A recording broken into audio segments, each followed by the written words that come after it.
Militer Israel atau IDF mengakui tewasnya seorang letnan dalam serangan yang dilesatkan Brigade Al-Qassam. Diketahui serangan itu dilancarkan Al-Qassam pada Senin 8 September 2025 di Jabalia, Jalur Gaza Utara.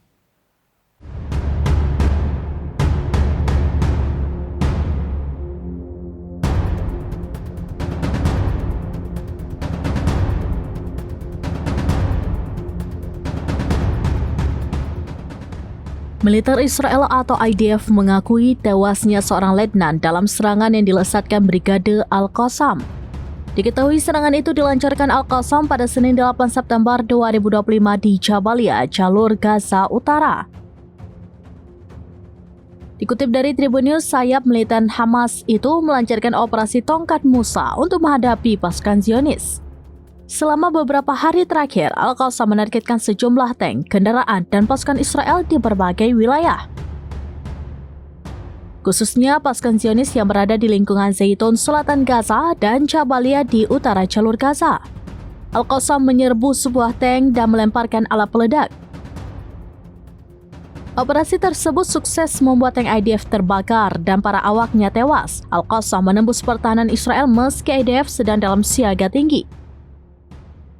Tingkat kesiagaan tinggi IDF ini dalam rangka persiapan untuk melancarkan rencana invasi dan pendudukan kota Gaza.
Download Tribun X sekarang, menghadirkan lokal menjadi Indonesia.